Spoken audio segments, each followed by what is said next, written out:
Coach Garner here from hockeytraining.com, and in this video I want to talk to you about your pre-game stimulants. Now, before we get started, I really only recommend any type of stimulant if you're an adult. If you're a kid, you've already got plenty of energy, you should really only be focusing on whole, minimally processed foods. So a video like this is much more applicable for ages 18 and up. Got it? Good. All right. With that said, a lot of people like to utilize pre-game stimulants to give them an extra pep in their step to go out and perform better. When you look at the effects of stimulants on exercise performance in the scientific literature, it's undeniable. You will have effects of increasing endurance, increasing anaerobic power, increasing reaction time, mental acuity, you name it, stimulants, there's a reason people take them, essentially. But the reason that you want to take a stimulant should not outweigh the importance of recovery. And when it comes to this, you want to ensure you understand the difference between adrenal stimulants and neural stimulants. So adrenal stimulants, primarily caffeine. So that's actually how caffeine works. Caffeine is going to stimulate certain aspects of the adrenal glands to create a cascade of hormones known as glucocorticoids that are going to stimulate the body, give you a feeling of fight or flight, mentally and physically liven you up. The problem with caffeine is that it has a 5-hour half-life. Now, half-life, put very simply, just means that it's going to take 5 hours for the dose to cut in half within your physiology. So for example, if you had 200 milligrams of caffeine at 2 p.m., at 7 p.m., you still have 100 milligrams of that substance in your physiology. Then at midnight, you still have 50 milligrams of that substance in your physiology. So every 5 hours, the dose cuts in half. And this is what I mean when I say you don't want to sacrifice recovery, because people who have pre-workouts or coffee or espresso before a late night hockey game, well, the half-life is still in your system when you're going to bed. And when you look at hormonal research, cortisol actually runs antagonistically with melatonin. So anytime cortisol, which is a glucocorticoid being secreted by the adrenal glands in response to caffeine, anytime cortisol is high, melatonin is going to be low. So this is the difference between sleep length and sleep quality, because somebody may spend 8 hours in bed, but their sleep quality is poor because they didn't have the neurochemistry responsible for deep, slow-wave sleep to occur in the brain because their hormonal cascade pre-bed wasn't set up in a way that optimizes proper restoration, proper regeneration. And that's a problem because then you got a bad night's sleep. So what are you going to rely on the next day? More caffeine.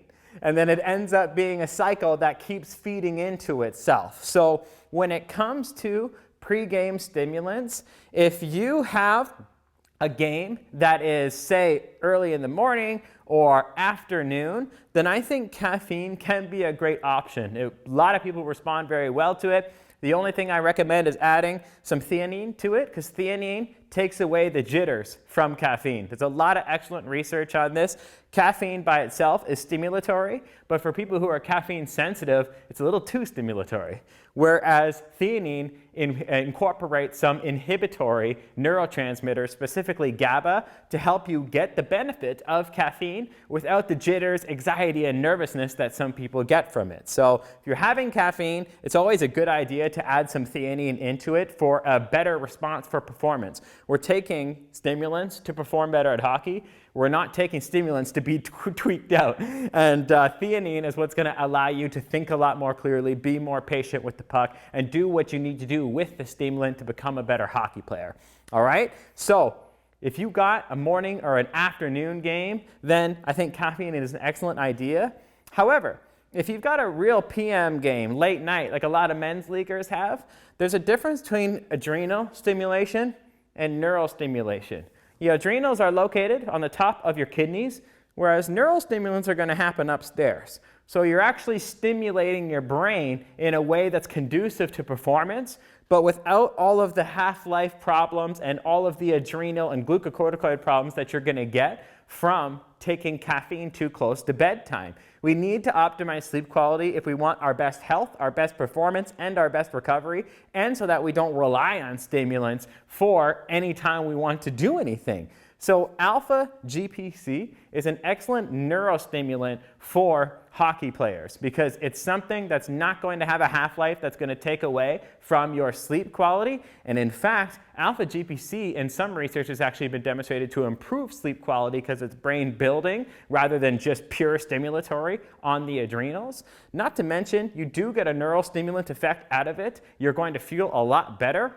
Alpha GPC has been shown to have a lot of the benefits that caffeine has with respect to anaerobic power, with respect to anaerobic endurance. Alpha GPC has also been demonstrated to improve growth hormone higher than caffeine. And natural endogenous growth hormone secretion, that's very important to care about because growth hormone does a lot of very good recovery-based regenerative processes for our physiology. It's something we can get into in a future video. Let me know below if you're interested in these types of conversations. But long story short, alpha GPC is great for PM hockey because it's not going to impact sleep quality, which will help your recovery. It's going to potentially increase your growth hormone, which will help you with your recovery.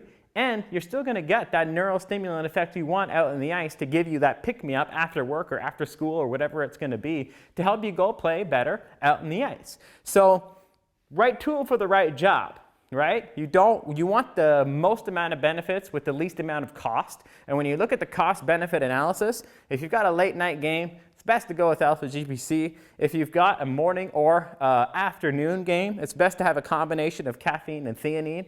With that said, no matter what, after your game, you should do a cool down because even though alpha GPC is not going to impact your sleep quality, the very nature of being extremely physically active right before bedtime, if you've got a super late game, that alone, you have got your own endogenous glucocorticoid production that is throwing off your physiology for optimal sleep quality. So we want to switch from sympathetic, which is fight or flight, into a state of parasympathetic, which is rest and digest, as quickly as possible after a game, no matter what we're doing pre-game in order to wake up. And this cool down, you want to go back to a video I did not too long ago called the post-game recovery booster. That'll switch you into a parasympathetic state as fast as possible and therefore turn on the circuitry required for your neurotransmitters and hormones to optimize recovery and sleep quality no matter what happened before the game and on the ice.